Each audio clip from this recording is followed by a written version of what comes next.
ओम श्री गणेशाय नमः। हरे कृष्णा। दोस्तों, कार्तिक मास की शुरुआत हो चुकी है।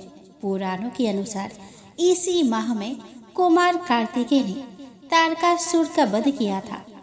कुमार कार्तिकेय के पराक्रम को सम्मान देने के लिए ही इस माह का नाम कार्तिक रखा गया। शरद पूर्णिमा से कार्तिक माह की शुरुआत होती है। दोस्तों, इस मास में भगवान विष्णु नारायण रूप में जल में निवास करते हैं। इसीलिए कार्तिक कृष्ण प्रतिपदा से लेकर कार्तिक पूर्णिमा तक नियमित सूर्योदय से पहले नदी या तालाब में स्नान से तथा कथा श्रवण से अक्षय पुण्य की प्राप्ति होती है। कार्तिक मास में स्त्रियां ब्रह्म मुहूर्त में स्नान करके राधा दामोदर की पूजा करती है एवं कथा का श्रवण करती है। दोस्तों, आज से हमारे इस चैनल पर कार्तिक मास के महात्म्य और कथा आदि सुनाई जाएगी। आपसे आग्रह है कि आप पहले दिन से जो कथा सुनना प्रारंभ करते हैं, पहले दिन से अंतिम दिन तक इस चैनल से जुड़े रहे। तो चलिए दोस्तों, कार्तिक माह के इस पावन बेला में हम प्रथम पूज्य श्री गणेश जी का ध्यान करके आज के कथा का शुरुआत करें। श्री सूत जी बोले कि जब देवऋषि नारद श्री कृष्ण से मंत्रणा करके चले गए, तब हर्ष से गदगद होकर सत्यभामा ने अपने पति श्री कृष्ण जी से कहा कि हे स्वामी, मैं धन्य हूँ, मेरा सफल जीवन धन्य है। मैं अपने को कृतकृत्य समझती हूँ। मेरे जन्मदाता वे माता पिता भी धन्य हैं, क्योंकि उन्होंने निस्संदेह त्रिलोक के सुंदरी मुझे सत्यभामा को जन्म दिया है। इस सुंदरता का ही प्रभाव है कि आपके 16,000 स्त्रियों के रहते हुए भी मैं आपको विशेष प्रिय हूँ। केवल इसी के लिए मैंने कल्प वृक्ष के साथ आदि पुरुष आपको विधि पूर्वक संकल्प कर नारद के लिए उस समय समर्पित कर दिया था, जब संसार के लोग कल्प वृक्ष का नाम तक नहीं जानते थे। वही कल्प वृक्ष उस समय से मेरे आंगन में लगा हुआ है। हे मधुसूदन, तीनों लोकों के स्वामी भगवान लक्ष्मीपति की मैं अतिशय प्रियतमा हूँ। इसीलिए मैं आपसे कुछ पूछने की इच्छा करती हूँ। यदि आप चाहते हैं तो मेरे प्रश्न का उत्तर विस्तार पूर्वक मुझसे कहिए, जिसे सुनकर मैं अपना कल्याण करूँ, जिससे कल्प पर्यंत भी मेरा एवं आपका वियोग कदापि ना हो। श्री सूत जी ने कहा कि इस प्रकार अपनी प्रियतमा सत्यभामा की बातें सुनकर श्री कृष्ण जी मंद मंद मुस्कुराने लगे। सत्यभामा का हाथ अपने हाथ में लेकर हास परिहास के साथ कल्प वृक्ष के नीचे पहुंचे और उस स्थान से सब सेवकों को हटा दिया। सत्यभामा की ओर देखकर हंसे। साथ ही उन्होंने पूछा कि क्या वह उपाय सुनोगी। सत्यभामा भगवान के इस अनुराग को देखकर संतुष्ट और पुलकित हो गई और कृष्ण जी भी सत्यभामा को देखकर गदगद हो गए। श्री भगवान ने कहा कि हे देवी, वास्तव में इन 16,000 स्त्रियों के रहते हुए भी तुम मुझे प्राण के तुल्य प्यारी हो। तुम्हारे लिए देवताओं के साथ इंद्र से भी मैं लड़ गया था। हे प्यारी, जो तुम पूछना चाहती हो वह बड़ी ही अद्भुत बात है। तुम्हें मैं जो किसी को ना देने वाली वस्तु को भी दे देता हूँ, ना करने वाला काम भी करता हूँ, छिपाने वाली बात भी कह देता हूँ। तो फिर मुझसे पूछने की आवश्यकता ही क्यों थी? तुम्हारे मन में जो प्रश्न हो उसे पूछो, मैं जरूर कहूँगा। सत्यभामा ने कहा कि हे नाथ, मैंने पूर्व जन्म में कौन सा दान, व्रत अथवा तपस्या की थी, जिसके प्रभाव से मैं संसार में पैदा होकर भी संसार की बाधाओं से मुक्त हूँ और आपकी अर्धांगिनी हूँ। सर्वदा गरुड़ पर सवारी करती हूँ। आपके साथ इंद्र आदि देवताओं के यहाँ आपके जाने पर आपके साथ मैं ही जाती हूँ। यही मैं पूछती हूँ कि मैंने उस जन्म में कौन सा शुभ कार्य किया है। पूर्व जन्म में मैं कौन थी, मेरा कैसा स्वभाव था और मैं किसकी पुत्री थी। श्री कृष्ण जी ने कहा कि हे प्रिया, तुम सावधान होकर सुनो। मैं तुम्हारे पूर्व जन्म की बात कहता हूँ। उस जन्म में तुमने जिस पवित्र व्रत को किया था सो बतलाता हूँ। जब सत्ययुग का अंत हो रहा था, उस समय मायापुरी में एक अत्रि गोत्र वाला देव शर्मा नामक ब्राह्मण निवास करता था। वह समस्त वेदों तथा वेदांगों में पारंगत, अतिथि पूजक, अग्निहोत्री और सूर्य नारायण का व्रत करता था। सर्वदा सूर्यदेव की उपासना करने के कारण वह दूसरे सूर्य के भांति देदीप्यमान था। उसको वृद्धावस्था में गुणवती नाम की एक कन्या उत्पन्न हुई। देवी शर्मा को उस पुत्री के अतिरिक्त कोई संतान नहीं थी। उसने अपने पुत्री का विवाह अपने एक शिष्य चंद्र के साथ कर दिया। पुत्र विहीन देव शर्मा अपने शिष्य चंद्र को अपने पुत्र के समान मानते थे और जितेंद्र चंद्र भी देवी शर्मा को अपने पिता के सदृश समझता था। एक दिन चंद्र और देव शर्मा दोनों कुश और समिधा लाने के लिए वन में गए और इधर उधर घूमते घूमते हिमालय के समीप एक उपवन में जा पहुंचे। तब उन्होंने एक विकराल राक्षस को अपनी ओर आते हुए देखा। उसे देखकर यह दोनों भय से व्याकुल हो गए। शरीर के अंग शिथिल हो गए और वे भागने में असमर्थ हो गए। यम स्वरूप उस राक्षस ने उन दोनों को मार डाला। हमारे गरों ने उस क्षेत्र के प्रभाव और उन दोनों के धार्मिक स्वभाव के कारण उन दोनों को बैकुंठ धाम में पहुंचाया। जीवन भर उन दोनों ने जो सूर्यदेव का आराधना किया था, उसी से मैं उन पर बहुत प्रसन्न था। हे प्रिय, शैव सूर्य उपासक, गणेश की पूजा, वैष्णव और शक्ति के पूजक, जैसे वर्षा का पानी समुद्र में गिरता है, उसी भांति ये सब अंत में मेरे ही समीप आते हैं। अकेला मैं ही नाम और क्रिया के भेद से 5 रूपों में विभक्त हूँ। जैसे किसी का नाम देवदत्त है, वही देवदत्त किसी का बाप है, किसी का पुत्र है और किसी का भाई है और किसी का भतीजा है, लेकिन वास्तव में यह देवदत्त एक ही है। अस्तु सूर्य के समान तेजस्वी वे दोनों मेरे बैकुंठ में आकर रहने लगे। विमान पर यात्रा करते थे। उनका मेरे समान रूप था। वे मेरे ही समीप रहते थे और उनके शरीर में दिव्य चंदन लगा रहता था। श्री कृष्ण जी ने कहा कि हे देवी गुणवती, अपने पिता और स्वामी को राक्षस द्वारा मारे जाने का संवाद सुनकर पिता और पति के कलेश से दुखित होकर करुण विलाप कहने लगी। हाय नाथ, हाय पिता, हमको त्याग कर तुम कहाँ चले गए? मैं अकेली कन्या हूँ। आप लोगों के बिना असहाय मैं अब क्या करूँ? अब मेरे भोजन और वस्त्र आदि का व्यवस्था कौन करेगा? घर में स्नेह पूर्वक पालन पोषण कौन करेगा? मैं कुछ भी नहीं कर सकती। मुझ विधवा की रक्षा कौन करेगा? मैं मूर्ख कहाँ जाऊँ? कौन मेरे दुख को दूर करेगा? कहाँ रहूँ? क्या करूँ? हाय देव, मुझ पर ऐसा कोप हुआ, आप कैसे जीऊँ? मैं बड़ी ही पापिन हूँ। श्री कृष्ण जी ने कहा कि इस तरह रोती हुई वो मृगी के समान व्याकुल होकर अपने को भाग्यहीना, असुखी, आशाहीन, जीवनहीन कहती हुई बोली कि अब मैं किसके शरण में जाऊं जो मेरे दुख को हरे। तत्पश्चात वायु से आहत केले के वृक्ष की तरह वह पृथ्वी पर गिर पड़ी। आधे देर बाद होश में आई, फिर भी अत्यंत करुण विलाप कर बहुल विकल होकर शोक महासागर में डूब गई। अपने घर की सारी वस्तुएं बेचकर सावधानी के साथ उसने अपने पिता और पति की यथाशक्ति श्रद्धा आदि क्रिया की। उसके पश्चात उसी पुरी में निवास करती हुई वह विष्णु भगवान की भक्ति में तत्पर होकर शुद्ध तथा शांत स्वभाव से अपने इंद्रियों को अपने वश में करके वही रहने लगी। अपने जन्म से लेकर मरण तक एकादशी का व्रत और कार्तिक मास का विधिवत सेवन किया। हे प्रिय, ये दोनों एकादशी और कार्तिक व्रत हमें बड़े ही प्रिय है। भुक्ति, मुक्ति, पुत्र और संपत्ति को देने वाला परम पवित्र है।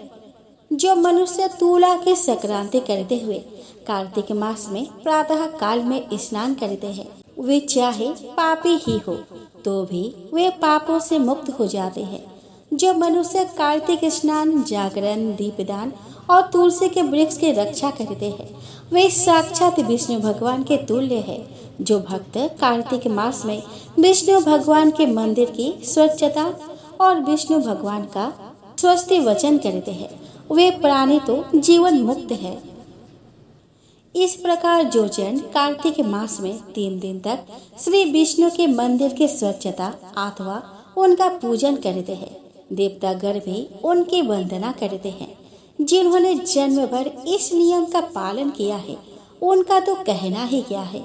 इसी प्रकार वह गुणवती दत्तचित होकर प्रतिवर्ष कार्तिक का व्रत और विष्णु भगवान की पूजा भक्ति पूर्वक करती रही। हे प्रिय, एक बार वह रोग के कारण दुबली हो गई थी तथा जोर से पीड़ित होने पर धीरे धीरे किसी प्रकार गंगा स्नान करने को गई।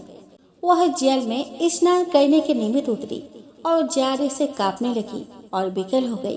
तब उसने आकाश की ओर अपनी ओर आते हुए एक विमान को देखा, जो शंख, चक्र, गदा और पद्म आदि विविध शस्त्रों से सुशोभित विष्णु भगवान का रूप धारण करने वाला था। रथ पर उनके वाहन गरुड़ के ध्वजा अंकित थे। तब मेरे घर विमान पर चढ़ाकर उस पर चव्वर दुलाते हुए अप्सरा गरुड़ से सुशोभित उस गुणवती को वैकुंठ लोक में ले आए।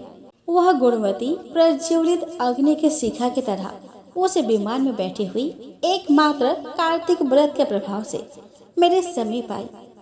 इसके अनंतर जब ब्रह्मा आदि देवताओं की प्रार्थना करने पर मैं इस मानव लोक में आया, तब मेरे गण भी मेरे साथ आए। हे भामिनी, ये समस्त यादव मेरे ही गण है। देव शर्मा नामक विप्र जो पूर्व जन्म में तुम्हारा पिता था, वही इस जन्म में सतराजित होकर यहाँ है। जो पूर्व जन्म में तुम्हारे पति चंद्र शर्मा थे, वही अक्रूर हुए। और हे भामिनी, तू ही वह गुणवती है। कार्तिक व्रत के पुण्य से ही तू मुझे अति प्यारी है। हे शुभे, पूर्व जन्म में मेरे मंदिर के द्वार पर तुमने तुलसी का बगीचा लगाया था। उसी पुण्य के प्रभाव से तुम्हारे घर में यह कल्प वृक्ष सुशोभित हो रहा है। पूर्व जन्म में जो तुमने कार्तिक मास में दीपदान किया था, इसी कारण तुम्हारे शरीर में शोभा और तुम्हारे घर में साक्षात अचल लक्ष्मी निवास करती है।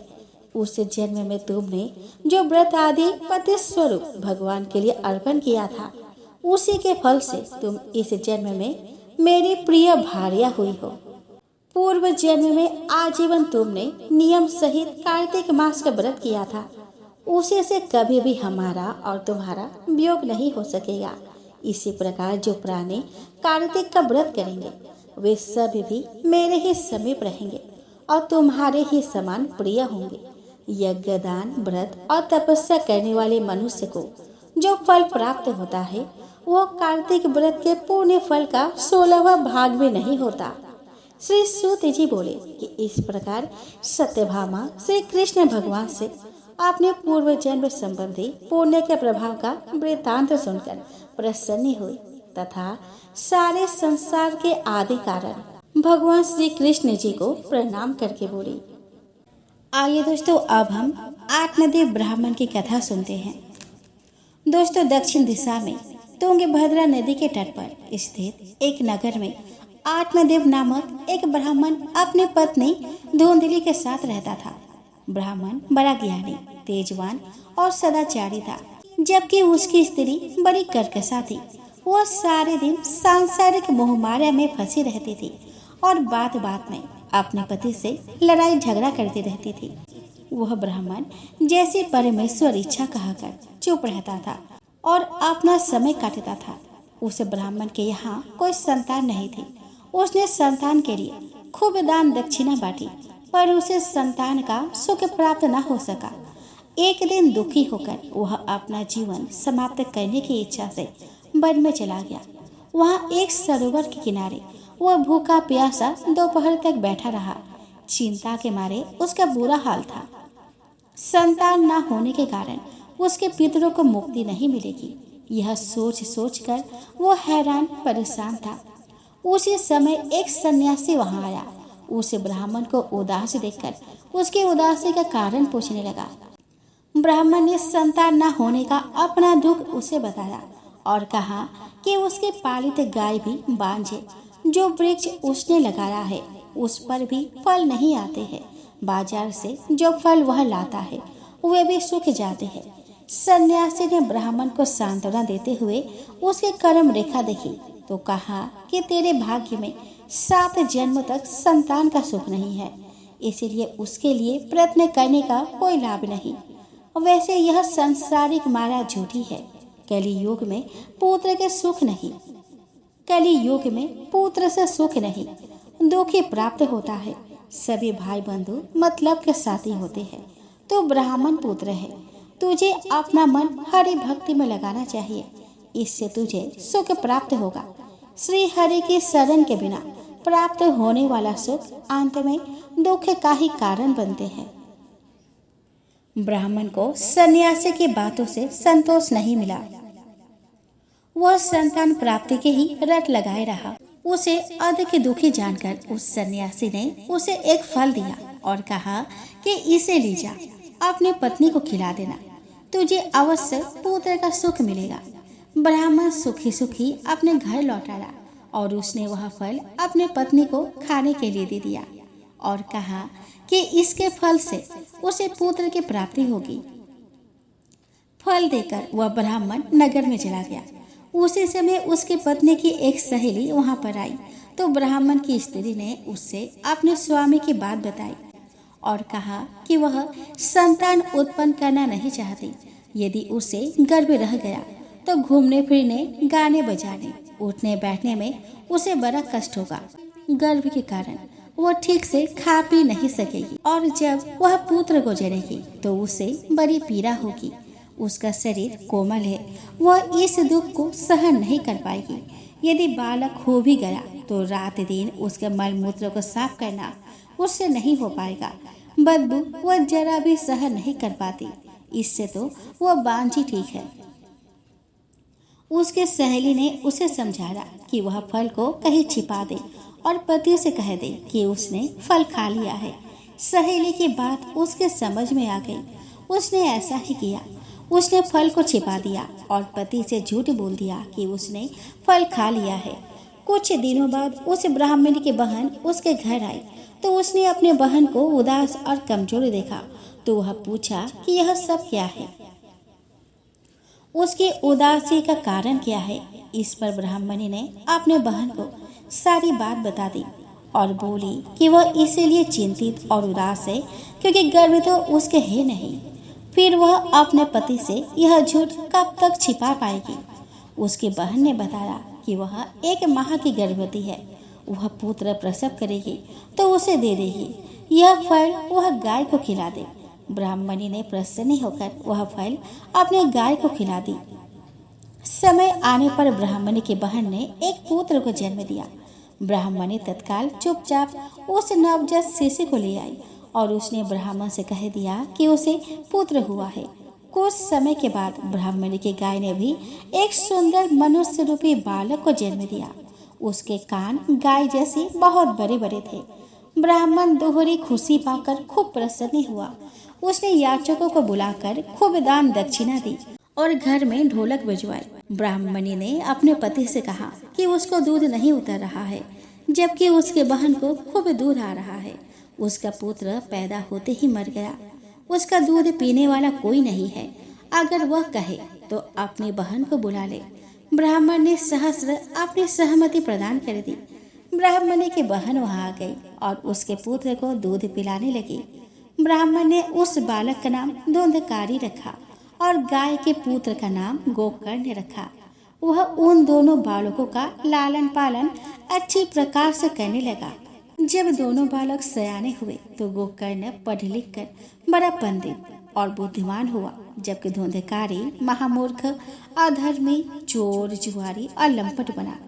गोकर्ण का समय धर्म कर्म में व्यतीत होता था और धुंधकारी का कुकर्मों में।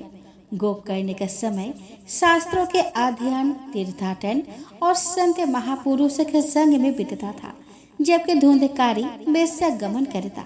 घर का सारा धन उस पर लुटाने लगा। वह धन न देने पर माता पिता के साथ मारपीट करता और गाली गलौज करता। ब्राह्मण उसकी दशा देखता हुआ बहुत दुखी होकर कहता कि इससे अच्छा तो मैं निसंतान ही था। उसे सन्यासी की एक एक बात याद आती। वह सोचता कि इस जीवन से तो मर जाना ही उचित है, इन दुखों से तो छुटकारा मिल जाता। पिता को दुखी देखकर गोकर्ण उसे समझाता कि इस संसार में दुख सुख किसे नहीं होता, आपको चिंता नहीं करनी चाहिए।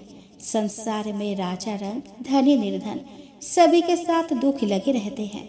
जो व्यक्ति सांसारिक मोह माया छोड़कर परमात्मा में अपना ध्यान लगाता है, सुख उससे ही प्राप्त होता है।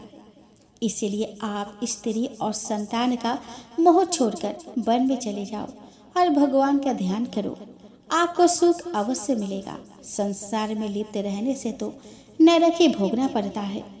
गोकर्ण की बातें सुनकर ब्राह्मण को कुछ ज्ञान हुआ और उसने अपने पुत्र गोकर्ण के कहने पर वन में जाकर अपना मन श्री हरि के चरणों में लगा दिया। कुछ ही दिनों की एकाग्रचित भक्ति करने से उसे मोक्ष मिल गया और उसने अपना संपूर्ण जीवन श्री हरि भक्ति में समर्पित कर दिया। आत्मदेव ब्राह्मण गोकर्ण के कहने पर जब वन में चला गया तो धुंधकारी ने पैसों के लिए अपने माता को मारना पीटना शुरू कर दिया। वह उससे गरे धन के बारे में पूछता, पर धन कहीं था ही नहीं। वह कब तक बहाने बनाती। एक रात अपने पुत्र के अत्याचारों से बचने के लिए उसने कुएं में कूदकर अपनी जीवन लीला समाप्त कर दी। जब गोकर्ण ने धुंधकारी का यह हाल देखा तो वह भी घर छोड़कर कहीं चला गया। वह विभिन्न तीर्थ स्थानों में जाकर भगवान का भजन पूजन करता और सभी के दुख सुख में समान भाव से सम्मिलित होता। गोकर्ण के जाने के बाद धुंधकारी वेश्या गमन का खर्च उठाने के लिए चोरी चकारी और ठगी का धंधा करने लगा। एक दिन वह कहीं से बहुत सारा धन और आभूषण चुरा कर लाया और उसे ले जाकर उसी वेश्या को दे दिया। उस रात को वह वेश्या के यहाँ ही सोया। रात्रि में जब वह गहरी नींद में था तो वेश्या के घर वालों ने विचार किया कि यह चोरी करके धन लाता है। यदि यह पकड़ा गया तो राजा इसके साथ हमें भी दंडित करेगा। इससे तो अच्छा है कि इसे ही सदैव के लिए मौत के मुंह में ढकेल दिया जाए। उन्होंने उसके गले में फंदा डालकर पहले तो उसे छत से लटका दिया, लेकिन जब वह नहीं मरा तो जलती लकड़ियों से उसका चेहरा जलाकर उसे मार दिया गया। घर के आंगन में एक गड्ढा खोदकर उसकी लाश को उसमें दफन कर दिया। वेश्या किसी की मित्र नहीं होती, उन्हें तो सिर्फ धन से मतलब होता है। मुख में जुबान बड़ी मीठी होती है और पेट में विष भरा होता है। लोगों के पूछने पर वेश्या ने कह दिया कि वह व्यापार के लिए परदेश गया हुआ है।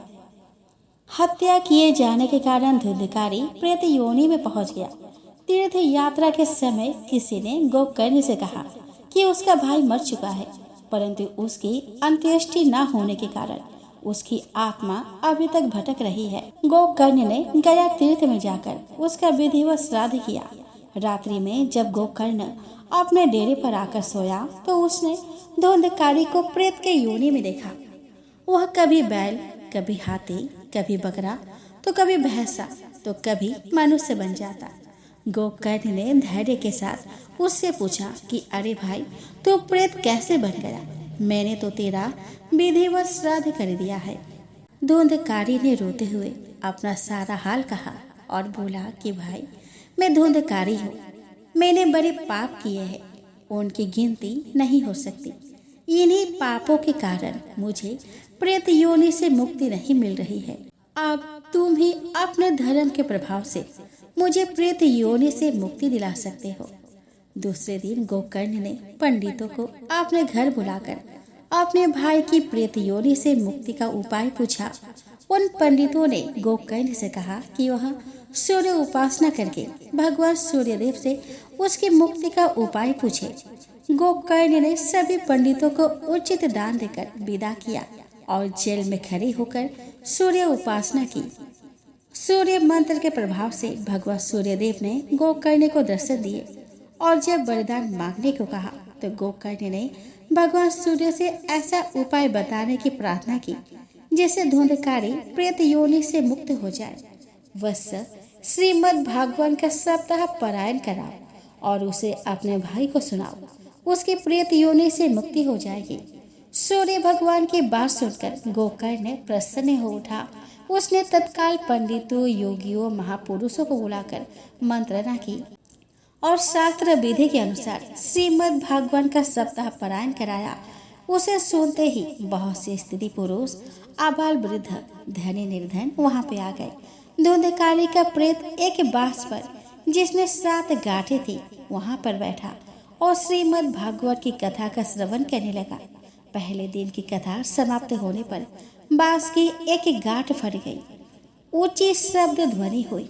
उसी प्रकार दूसरे दिन, तीसरे दिन और चौथे दिन भी कथा की समाप्ति पर बांस की गांठ भारी शोर करते हुए फट गई। फिर 5वें, 6ठे और 7वें दिन भी ऐसा ही हुआ। श्रीमद् भागवत के 12 स्कंधों की कथा सुनने से धुंधकारी के सारे पाप नष्ट हो गए और वह प्रेत योनि को छोड़कर वैकुंठ लोक में चला गया। गोकर्ण से जाते समय उसने कहा कि भाई, मैंने अपने जीवन में अत्यंत जघन्य पाप किए हैं। मैं अपनी माता और पिता की मृत्यु का कारण बना। मैंने उन्हें उनके जीवित रहते भी अत्यंत दुख दिए। भोगों ने मेरी बुद्धि को मुझसे छीन लिया था। मुझे तो लगता था कि मैं इन पापों से कभी भी मुक्त नहीं हो पाऊंगा, लेकिन आपने मुझे मेरे पापों से मुक्ति दिलाकर मुझ पर बड़ा उपकार किया है। श्रीमद् भागवत की कथा के अतिरिक्त कोई अन्य उपाय ऐसा नहीं है जो पापों से मुक्ति दिलाने वाला हो। इस संसार रूपी कीचड़ में फंसे लोग श्रीमद् भागवत की कथा रूपी तीर्थ में स्नान करने से ही पवित्र होते हैं और इस भव सागर से पार हो जाते हैं। यह कथा अत्यंत पावन है। जो इसका पारायण किसी सांसारिक ऐश्वर्य भोग की कामना से करता है, उसकी उन समस्त कामनाओं की पूर्ति होती है। वैष्णव को इस पारायण का फल प्रेम भक्ति के रूप में प्राप्त होता है। इस प्रकार जो जिस भावना से इसका पाठ करता है या कराता है, वह उन्हें प्राप्त करता है। धुंधकारी के प्रेत योनि से छुटकारा पाने के उपरांत वहां उपस्थित पंडितों और महात्माओं ने गोकर्ण से कहा कि वत्स, हमारे मन में एक संदेह उत्पन्न हुआ है, उसे आप मिटा दीजिए। यहाँ उपस्थित हम सभी ने श्रीमद् भागवत कथा का सप्ताह पारायण सुना, परंतु यहाँ सभी को मुक्ति नहीं मिली। केवल धुंधकारी को ही मुक्ति मिली और वह वैकुंठ में चला गया। ऐसा क्यों हुआ? गोकर्ण ने कहा कि महात्माओं, इस कथा को जो व्यक्ति एकाग्रचित्त होकर केवल मोक्ष प्राप्ति के लिए सुनता है, उसे संपूर्ण फल अवश्य प्राप्त होता है। लेकिन जिनका चित्त सांसारिक कार्यों में ही उलझा रहता है, उन्हें वैसा फल प्राप्त नहीं होता।